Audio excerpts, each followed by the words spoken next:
Assalamualaikum teman-teman online. Apa kabar semuanya? Semoga sehat selalu, terus happy selalu juga. Jadi hari ini tuh aku mau sharing-sharing ke kalian semua mengenai psikologi, dari mulai lingkup psikologi, terus apa itu psikologi umum, terus ada mazhabnya atau aliran-aliran psikologinya, terus aku juga mau ngasih contoh atau implikasi di kehidupan nyata biar kalian tambah ngerti, tambah paham insya Allah. Oke. Nah, sebelum aku sharing-sharing, maksudnya sebelum aku ngasih tahu itu semua, aku mau kalian buat nonton cuplikan yang aku mau kasih. Terus kalian terus kalian juga apa yang kalian rasain, jadi kayak semua indera kalian pakai untuk menonton video yang aku kasih. Oke guys, so let's go. หมอครับช่วยด้วยครับหมาผมโดนรถเฉี่ยวครับเดี๋ยวมาทางนี้เลยนะคะเดี๋ยวหมอดูให้ค่ะน้องโดนข้างไหนมาคะมาจากข้างซ้ายครับเดี๋ยวหมอดูให้ เด็กผู้หญิงคนหนึ่งเริ่มต้นความฝันจากสิ่งที่เธอกลัวที่สุด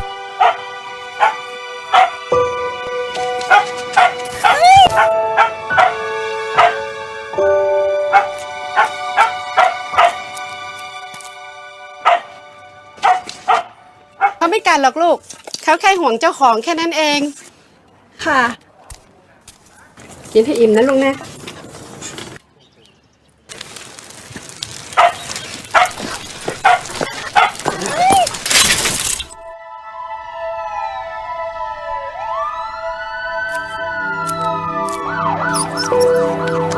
ลงลง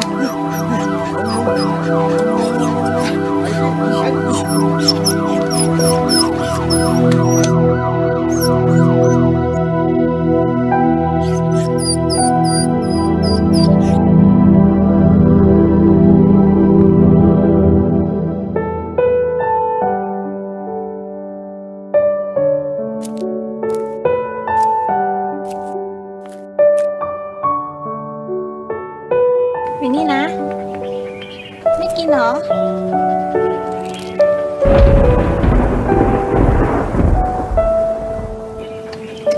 เหนื่อยนะ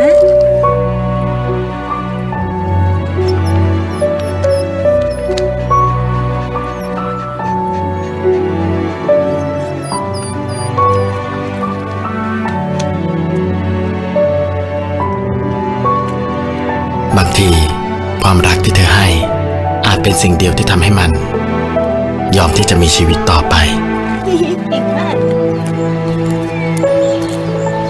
และมอบชีวิตที่เหลือทั้งหมดให้กับเธอ โอเลี้ยงมานี่แล้ว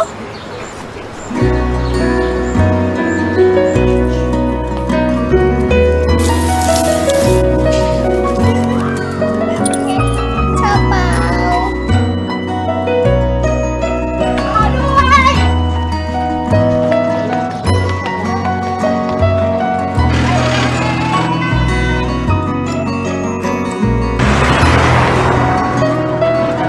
โอเลี้ยง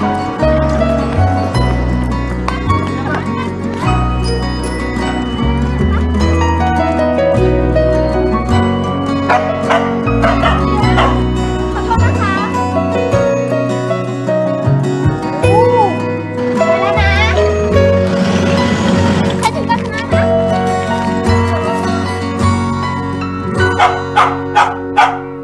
หมูเลี้ยงเห่าทำไม อุ้ยตายแล้วเก่งมากเลยนะหนูหนูเป็นบ้าเลยนะเนี่ย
เรียบร้อยแล้วนะคะ ขอบคุณครับหมอ ไม่เป็นไรค่ะ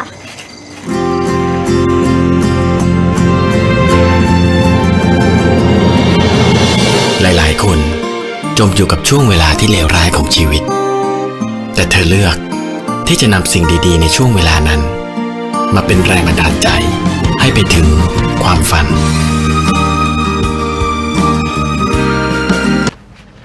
อยู่ไหนเนี่ย แม่หาอะไรอะ บัตรโรงพยาบาลใส่มาแล้วนี่ ลืมไหมเนี่ย ลืมชัวร์อยู่ในรถเปล่า ไม่รู้ เอางี้แม่เดี๋ยวแม่นั่งรอตรงนี้ก่อนนะ เดี๋ยวผมไปหาในรถให้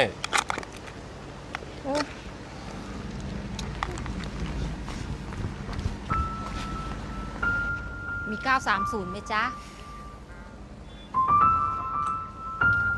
มีแต่980 ครับ เอาไหมครับ โอ้ยไม่เอาว่ะฉันตามของฉันมาทุกงวด เจ้านี้อะมีไหม930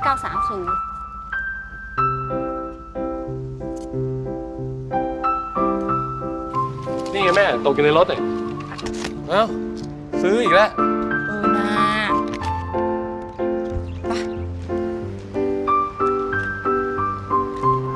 ผลตรวจเป็นยังไงบ้างครับ ช่วงนี้ความดันโลหิตของแม่คุณน่ะสูงมาก มากับ และ ลูก มีโร ชา ค ย เกาต์ ค่ะ สูงด้วย เขาก็ไม่มีเวลางานเขายุ่ง เขาเป็นสถาปนิกค่ะ ไปออกแบบสร้างบ้านสร้างตึกอะไรเยอะแยะ คุณครับ ครับ คุณจำได้ไหม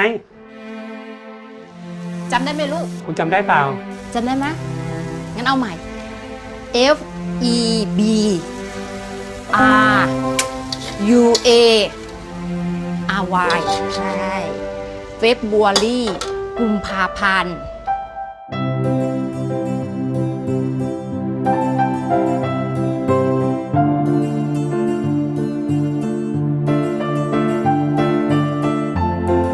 ลำมือขึ้นแล้วหมุนกางแขนขึ้นและลง พับแขน มือแตะไหล่จูงมือตรงไปลำตัววันนี้ F E B R U A อยู่เปล่าก็มี U U U U มันมีตาสีเหลืองด้วย ตัวมันเป็นสีเขียวเข้มแบบนี้นะครับ เขามันยาวมากเลย หน้ากลมๆแล้วก็มีจังหวะสองแฉกสีเขียว มีผ้าคลุมสีแดง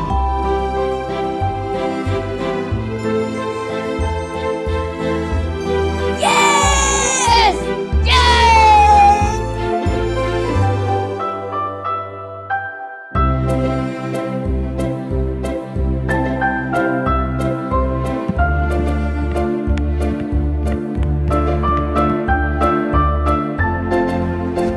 แม่ไปแล้วดีครับพ่อไปแล้วนะ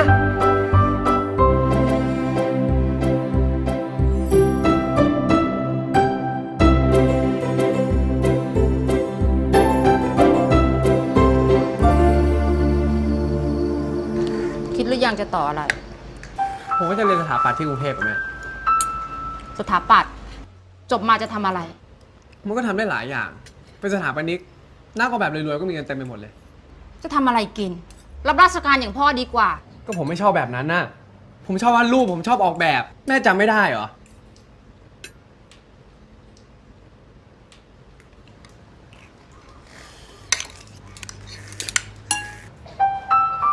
ของโปรดแก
คุณครับ ครับ คุณจำได้ไหม ครับ เดี๋ยวหมอจะทวนให้อีกครั้งนะครับ คุณต้องให้แม่คุณหมั่นทานยาอย่างต่อเนื่อง 2 เม็ดเนี่ยกินก่อนอาหารเช้า ต้องกินก่อนครึ่งชั่วโมง และอีก 2 เม็ดหลังเนี่ยทานหลังอาหาร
Jadi setelah nonton video itu kalian apa sih yang kalian rasain? Sedih kah?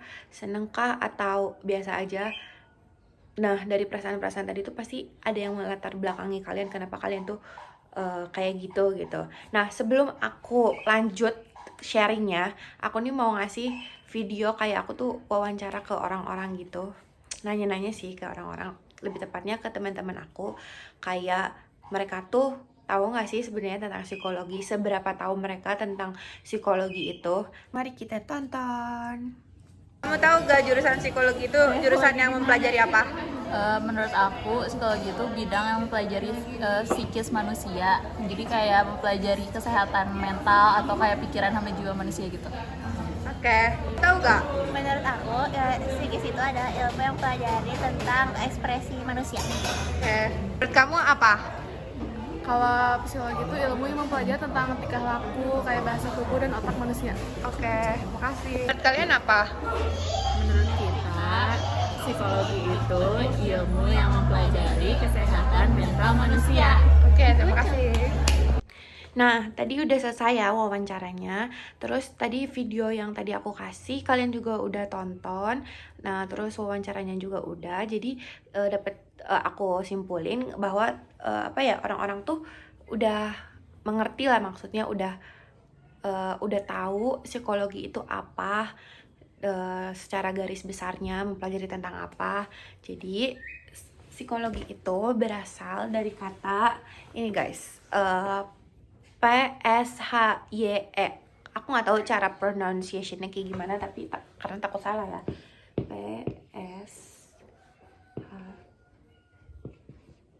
Kelihatan nggak? Nih, atau enggak kayaknya pesi deh ngomongnya. PSHYE. Nah, dari kata pesi. Kata pesi ini artinya yaitu jiwa. Dan dari kata logos. Kelihatan nggak? Logos. Nggak kelihatan ya? Bentar, kita tulis dulu.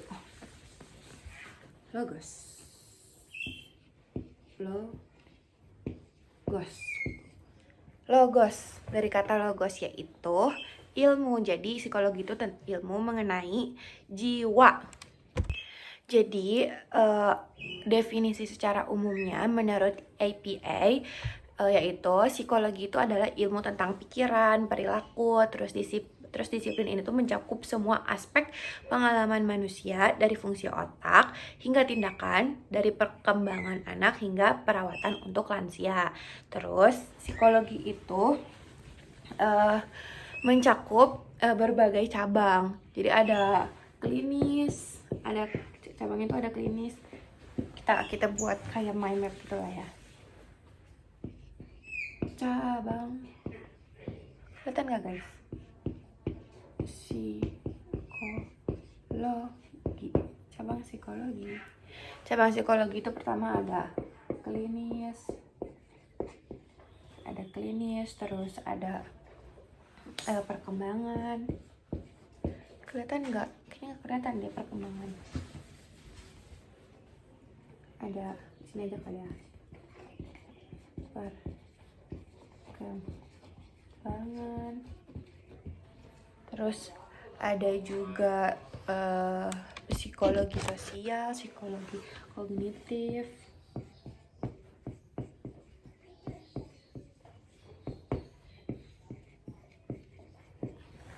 Maaf ya, tulisannya jelek banget ya guys, nggak apa-apa. Terus yang ada kognitif. Kita ulangi tulisannya ini.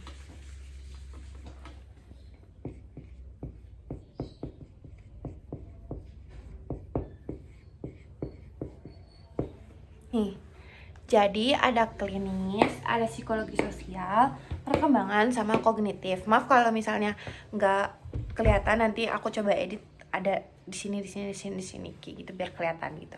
Jadi kalau psikologi klinis itu lebih ke kesehatan mental sama gangguan mental. Terus kalau psikologi perkembangan itu tentang pertumbuhan sama perubahan sepanjang hidup. Jadi kayak dari kamu bayi sampai kamu dewasa sampai nanti kamu meninggal nih, di sini tuh dipelajarin di psikologi perkembangan. Terus ada psikologi kognitif, yaitu tentang pemikiran, memori sama persepsi. Jadi kognitif ya kayak inget aja otak gitu, kognitif gitu untuk berpikir gitu loh.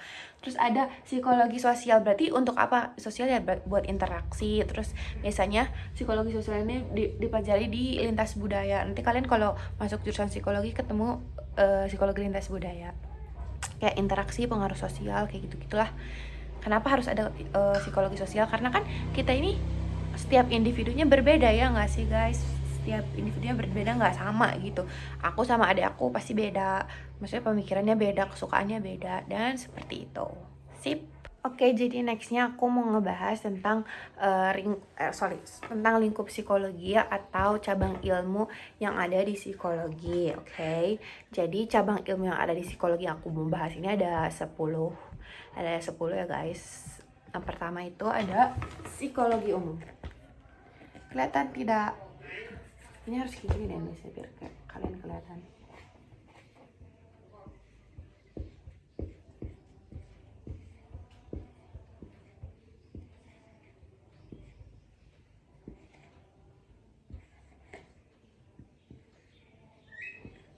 Nih.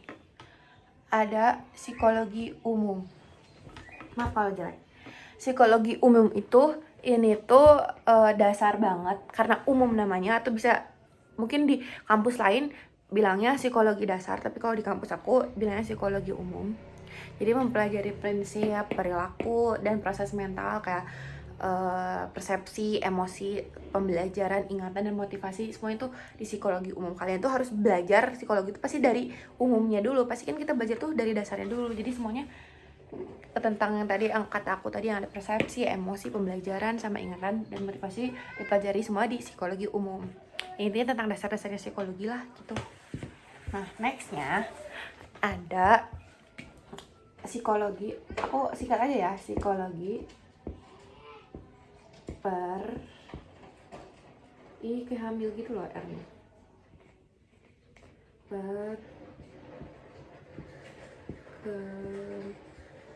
Maaf ya tulisannya, ini aku nulisnya karena kameranya mirror jadinya susah. No mirror, sorry, maksudnya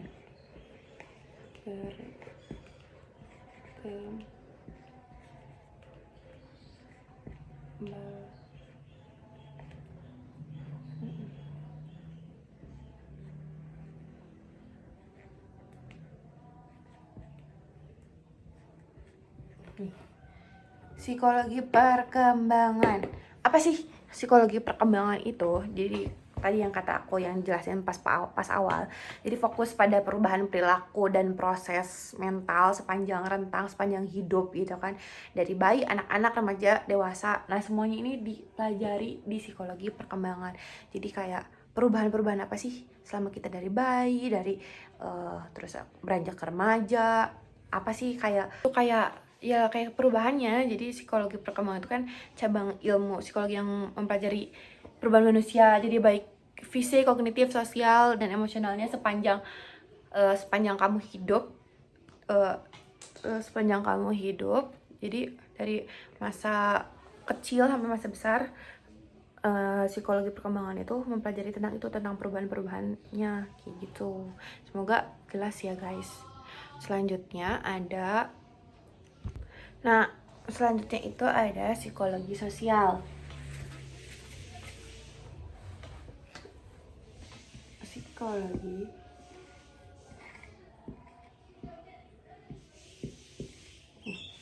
kecil ya tulisannya, maaf. Ada psikologi sosial, jadi lebih mengkaji bagaimana pikiran, perasaan, terus perilaku individu yang dipengaruhi oleh kehadiran orang lain. Jadi baik secara nyata maupun imajinasi, kayak misalnya konformitas, sikap, dan prasangka. Jadi itu semua dipelajari di psikologi sosial. Selanjutnya ada psikologi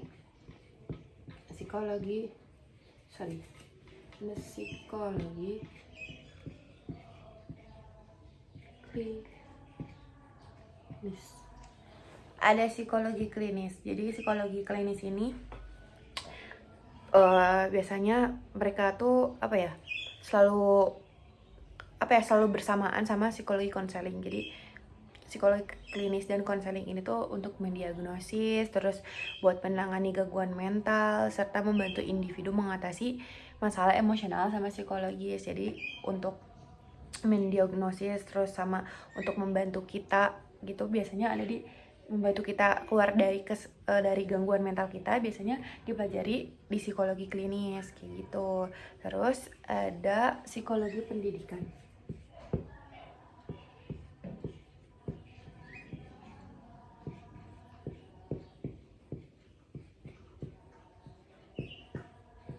Nih, psikologi pendidikan. Maaf ya, ini kayak naik ini kan sulit nulisnya.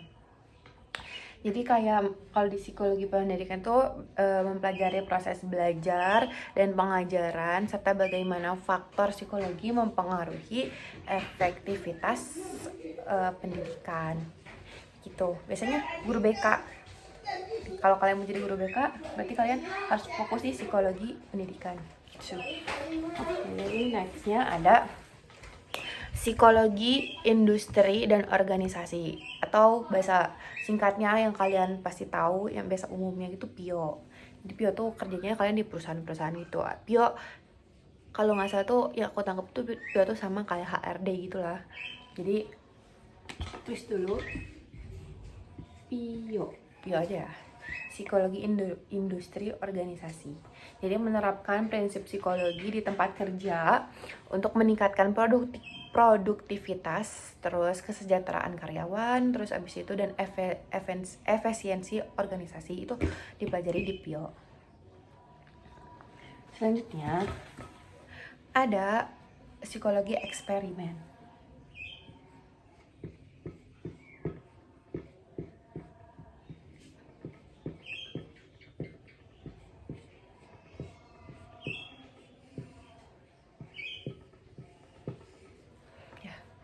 Psikologi eksperimen. Jadi tuh lebih menggunakan metode ilmiah untuk meneliti berbagai aspek perilaku manusia secara terkontrol di laboratorium. Ini itu yang dipelajari oleh psikologi eksperimen. Secara garis besarnya seperti itu.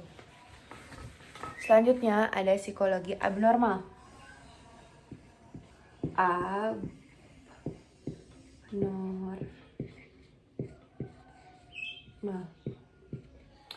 Abnormal itu kan gak normal berarti kan. Kalau normal ya normal, kalau abnormal kan ada abnya, jadi yang tidak normal gitu. Psikologi abnormal, bercanda guys, gini. Jadi psikologi abnormal ini mempelajari jadi tuh di sini tuh untuk menganalisis metode ilmiah untuk meneliti berbagai aspek perilaku manusia secara terkontrol di laboratorium. Nah, di psikologi abnormal tuh belajar tuh kayak gitu guys. Selanjutnya ada psikologi biologis atau neuropsikologi. Psikologi biologis.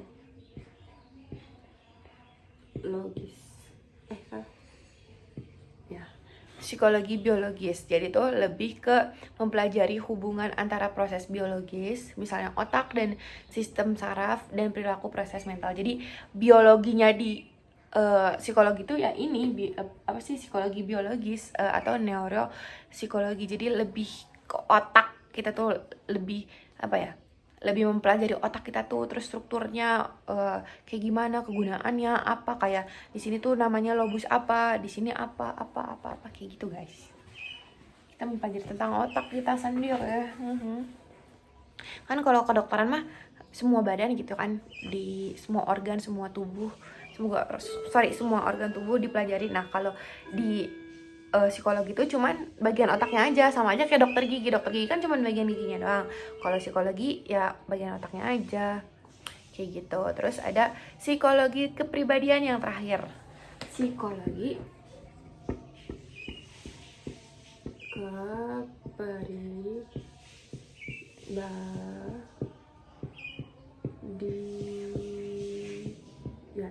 psikologi kepribadian. Jadi tuh mengkaji pola-pola konsisten dalam cara seseorang berpikir, merasakan, dan berperilaku.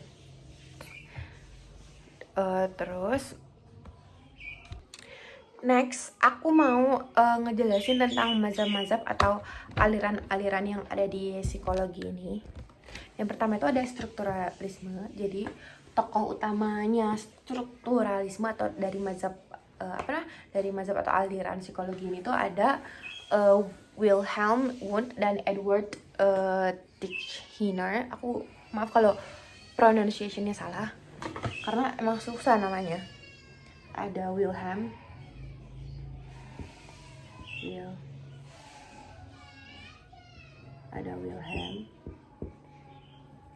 agak kayak gini Masya.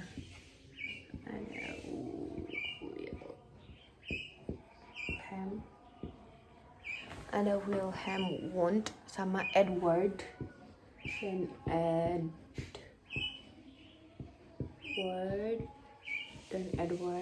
Wilhelm sama Edward. Jadi mereka ini fokusnya itu untuk menganalisis struktur dasar dari pikiran manusia. Terus metodenya itu introspeksi, yaitu mengamati pengalaman batin diri sendiri secara sadar. Terus tujuannya itu untuk memecahkan pengalaman mental ke dalam elemen-elemen dasar seperti sensasi, perasaan, dan citra. Terus ada kelemahannya itu, ini tuh terlalu subjektif dan sulit diukur secara ilmiah. Aliran selanjutnya itu ada fungsionalisme.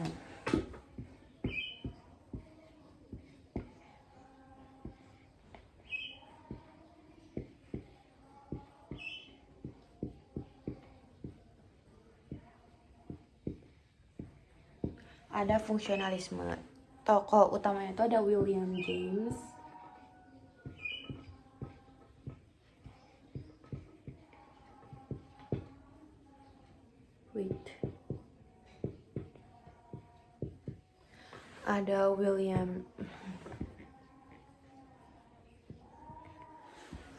William James. Jadi fokusnya itu fungsi dari proses mental dan perilaku, karena kan fungsional ya, jadi fungsi dari proses mental dan perilaku dalam menyesuaikan diri dengan lingkungan.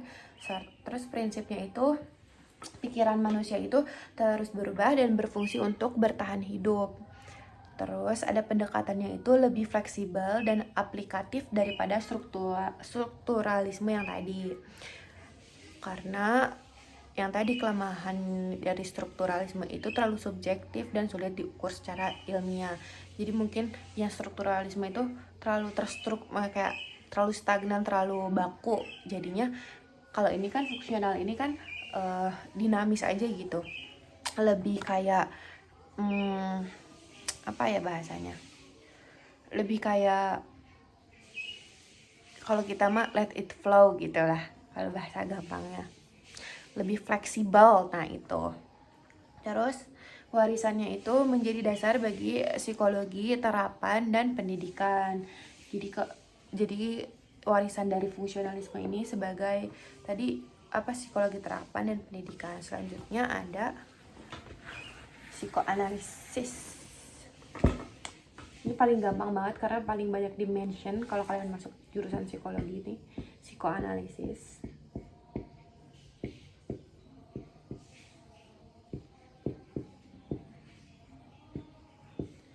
Ini tokoh utamanya udah pasti Freud.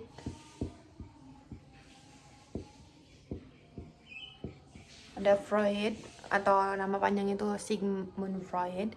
Jadi fokusnya tuh alam bawah sadar, terus konflik batin sama pengaruh masa kecil terhadap kepribadian itu sendiri. Terus konsep utama itu ada id, ego sama super ego.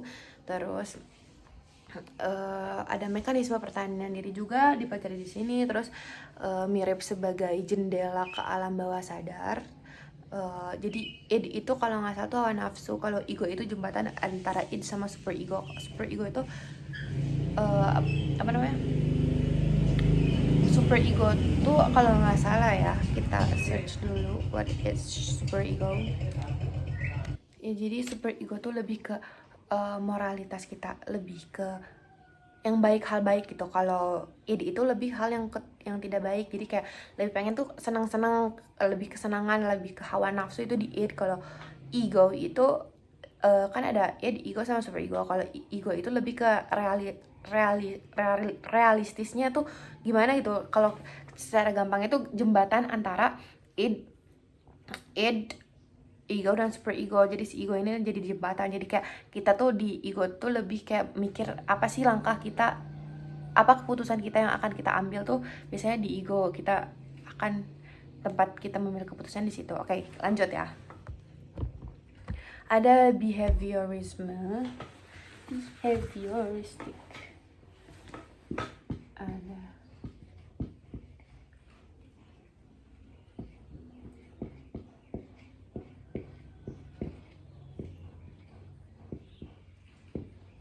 Ada behaviorisme. Jadi tuh tokoh utamanya ini yang sering di-mention itu ada Skinner.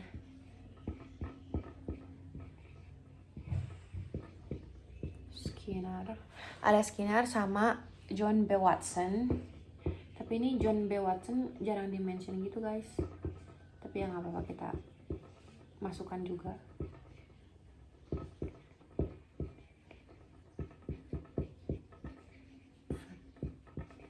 John B. Watson, aduh jelek banget ya tulisannya, John B. Watson. Terus fokus di sini tuh fokusnya tuh pada perilaku yang tampak dan bisa diamati, karena behavior itu perilaku ya guys, bahasa Inggris ya. Terus prinsip utamanya itu semua perilaku tuh dipelajari dari lingkungan melalui stimulus dan respon. Stimulus tuh kayak lingkungan gitu, sama respon kita terhadap lingkungan itu. Terus ada kontribusinya, yaitu teori pembelajaran seperti conditioning atau klasik dari Pavlov, terus dan operan dari Skinner. Terus kritik dari ini tuh kayak kekurangan dari ini tuh mengabaikan proses mental dan emosi gitu. Selanjutnya ada humanistik. Ada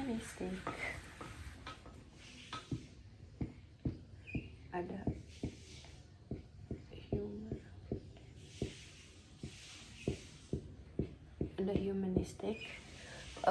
Ini tuh tokoh utamanya itu ada Carl Rogers sama Abraham Maslow. Aku paling tahu sama Abraham Maslow sih, maksudnya yang sering aku dengar gitu. Kalau Carl Rogers aku juga nggak terlalu sering dengar, tapi pernah dengar Carl Rogers sama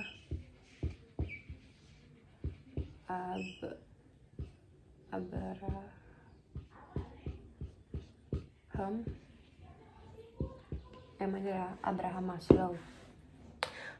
Maslow. Jadi tuh fokusnya tuh pada potensi manusia untuk tumbuh, berkembang dan mencapai aktualisasi diri. Terus ada prinsipnya itu seperti manusia tuh unik, baik secara alami dan memiliki kehendak bebas. Jadi lebih ke humanis itu kalau nggak salah tuh lebih ke kita tuh sebagai manusia itu harus memiliki makna hidup gitu.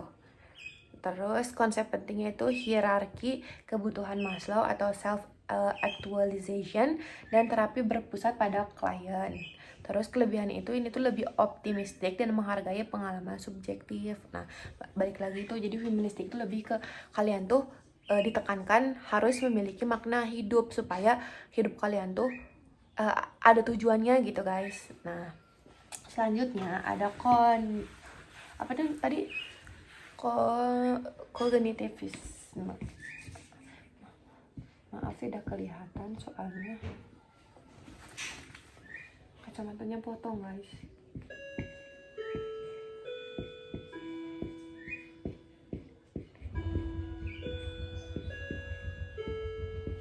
Kognitivisme, maaf ya jelek banget nih tulisannya. Jadi tokoh utamanya itu ada Jean Piaget.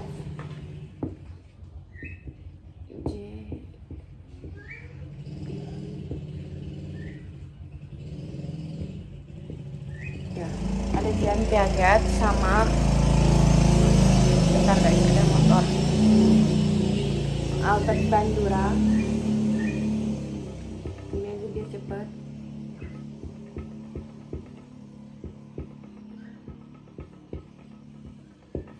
Albert Bandura sama satu lagi itu ada Aaron Beck, tapi aku nggak tahu itu siapa karena belum aku pelajari, jadi aku nggak tulisin. Jadi fokusnya itu proses mental seperti berpikir, memori, bahasa, dan pemecahan masalah itu ada di kognitivisme. Ingat, kognitif itu pikiran ya, kayak ya udah ingat aja pikiran. Jadi kalau biar nggak sulit gitu. Terus kontribusinya itu menjelaskan bagaimana manusia memproses informasi dan belajar. Terus metodenya ini menjelaskan bagaimana manusia itu memproses informasi dan belajar. Terus tadi metode eksperimen dan model komputer pikiran. Metode yang dipakai dari kognitivisme itu. Terus relevansinya itu ini tuh sangat berpengaruh dalam psikologi pendidikan dan terapi kognitif. Kalau ada pertanyaan terapi kognitif tuh kayak gimana sih? Nah, kita cari bareng-bareng dulu ya. Terapi kognitif tuh kayak gimana? Oke, jadi basically terapi kognitif tadi udah dihapus ya sama aku nih, sorry. Terapi kognitif itu jadi ngebantu kamu ngelurusin pikiran kamu yang suka ngaco sendiri. Jadi kadang tuh otak tuh kadang suka overthinking, terus kamu tuh jadi mikir hal-hal negatif yang sebenarnya tuh ya nggak benar-benar terjadi. Nah, ini tuh terapi yang ngebuat kamu buat ngecek, analisis, terus ngebenerin pikiran kamu itu sendiri. Jadi gimana sih cara kerjanya? Jadi pertama tuh kayak kamu tuh ceritain pikiran kamu yang toksik itu. Kayak misalnya aku tuh gagal terus gitu. Terus terapisnya tuh bakal nanya balik gitu ke kamu kayak emang bener ya kamu gagal terus? Pernah berhasil enggak? Terus kamu tuh disuruh mikir ulang gitu. Ternyata oh iya ya aku juga pernah berhasil gitu. Kayak misalnya berhasil pas presentasi minggu lalu. Terus akhirnya kamu tuh ngerubah mindset kamu dari yang aku payah menjadi aku emang sempat gagal tapi juga punya momen yang keren kayak gitu ya. Gak secara garis besarnya tuh terapi kognitif yang itu tuh kayak gitu guys. Jadi terus kita lanjut ya ke mazhab atau aliran selanjutnya, yaitu adalah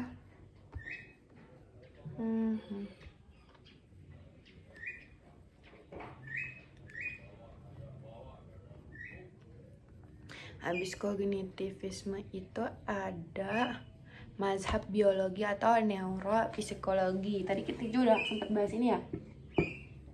Sorry.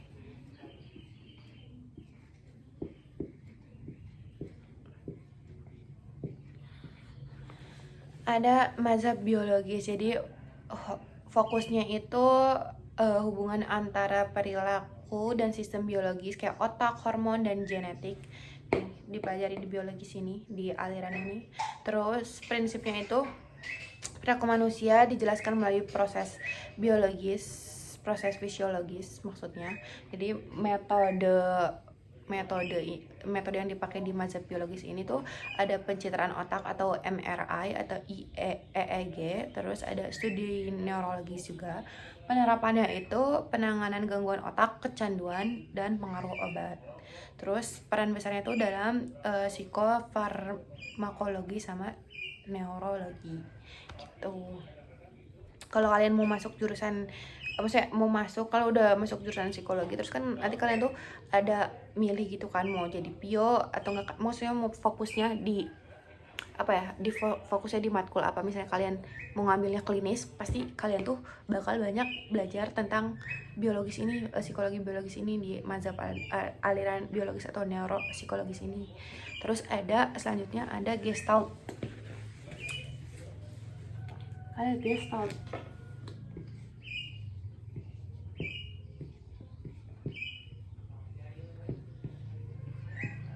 Gestalt. Tokoh utama itu Max Wertheimer sama Wolfgang Kohler, Kurt Kafka, Kohler. Ini tiga tokoh utamanya belum pernah aku dengar. Jadi kita sharing-sharing, kita belajar bersama. Maaf kalau banyak salahnya. Kita tulis aja Max aja. Max. Ada Kohler, kayaknya dia orang Jerman karena ada O-nya kayak gini, tapi nggak tahu ya. Ada Kohler sama Kurt Kafka, kita tulisnya si Kurt aja biar gampang. Ada Kurt, jadi fokusnya itu persepsi sebagai kesatuan utuh, bukan sebagian terpisah. Terus prinsip utamanya itu the whole is greater than the sum of its parts. Jadi the whole is greater than the sum of its parts. Jadi hukum Gestalt ini tuh mempelajari tentang kesamaan, kedekatan, sama kontinuitas dan penutupan. Terus kontribusi si Gestalt ini, mazhab Gestalt ini ada pada dasar bagi psikologi persepsi dan desain visual kayak gitu. Selanjutnya ada sosiokultural.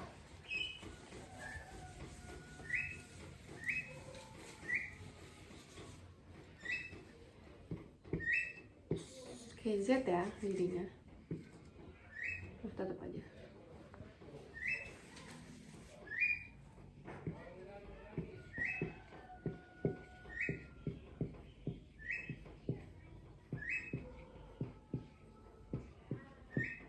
Nah, ada sosiokultural.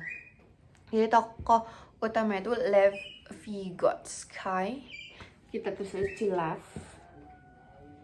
Live or Life, aku nggak tahu ya, maaf kalau pronunciation-nya salah. Jadi fokus utama itu pengaruh budaya, nilai dan interaksi sosial terhadap perkembangan dan perilaku individu. Terus prinsipnya itu perkembangan kognitif terjadi melalui interaksi dengan lingkungan sosial. Terus ada konsep pentingnya itu ada Zone of Proximal Development atau ZPD. Terus ada relevansinya, ini tuh sangat penting dalam pendidikan dan psikologi lintas budaya. Nah, itu mazhab-mazhab yang aku share ke kalian. Kalau misalnya kalian mau nambahin boleh, kalau ada kekurangan juga aku minta maaf banget. Nah, kita masuk ke dalam aplikasi masing-masing mazhab yang tadi aku kasih tahu ke kalian, supaya kalian tambah ngerti, oh aplikasinya tuh kayak gini. Aku kasih contoh-contoh ke kalian supaya kalian lebih paham lagi. Tadi kan banyak kan kata-kata yang kayak sulit gitu, dan aku juga baru nemu gitu, oh ternyata kayak gini. Jadi kita masih sharing-sharing aja ya guys, kita belajar bareng karena di sini aku bukan guru, oke? Oke, lanjut ke contoh-contoh implikasi yang tadi aku mau bilang ke kalian. Jadi awal tuh kan ada strukturalisme, tapi aku salah nulis, harusnya pertama strukturalisme. Jadi strukturalisme tuh contoh implikasi dalam kehidupan sehari-harinya itu kayak gini nih. Kayak seseorang menganalisis perasaan dan sensasi yang muncul saat mendengar musik klasik. Terus kayak apakah dia tuh merasa tenang, sedih, atau merinding. Jadi ini tuh mencerminkan introspeksi terhadap pengalaman sadar. Selanjutnya ada fungsionalisme. Contoh pada kehidupan sehari-hari itu kayak gini. Seorang guru menyusun metode pembelajaran yang membantu siswa berpikir kritis dan beradaptasi dengan kehidupan nyata. Jadi bukan untuk menghafal materi. Jadi ini tuh menunjukkan fokus pada fungsi mental. Selanjutnya ada psikoanalisis. Psikoanalisis ini contohnya kayak seseorang yang mengalami kecemasan ekstrim menyadari bahwa ketakutan itu berasal dari pengalaman atau traumatis masa kecil. Jadi setelah menjalani terapi. Jadi ini tuh contoh konflik bawah sadar yang mempengaruhi perilaku. Selanjutnya itu ada behaviorisme.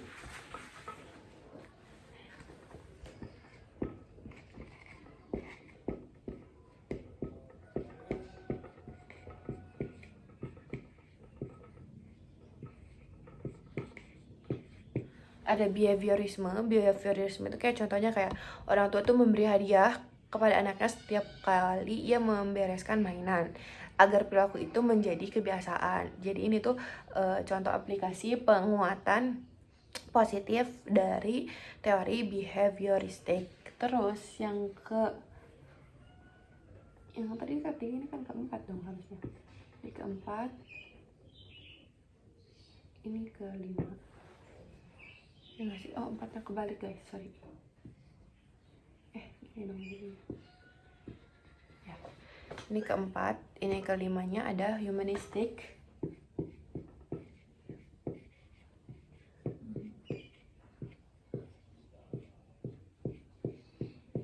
Ada humanistic tuh kayak contohnya kayak seorang konselor mendengarkan kliennya dengan empati dan tanpa menghakimi, membantu klien memahami dirinya dan mencapai potensi terbaiknya. Jadi itu menggambarkan terapi humanistik atau berpusat pada klien. Jadi humanistik itu ingat pencarian makna hidup. Jadi berpusat pada kliennya sendiri gitu. Yang selanjutnya ada kognitivisme.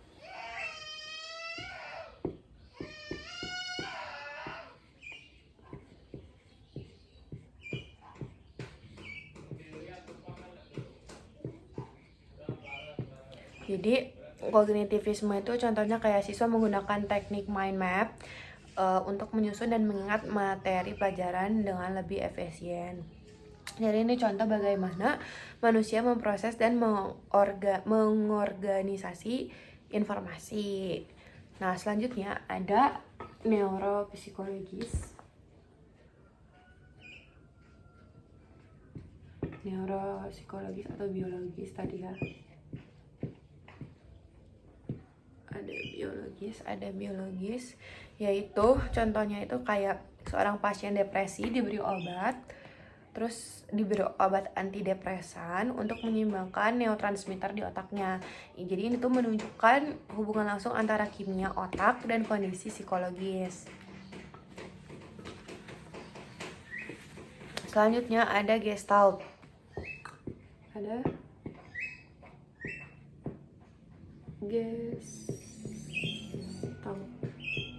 Ada Gestalt. Jadi Gestalt ini tuh kayak contohnya itu saat melihat logo berbentuk setengah lingkaran, otak kita tetap melihatnya sebagai lingkaran penuh. Ini tuh adalah prinsip closure dalam persepsi Gestalt. Terus ada tulisnya gimana ya guys kalau berbalik ini? Ada 9. Contohnya sosiokultural. Contohnya sih sosiokultural.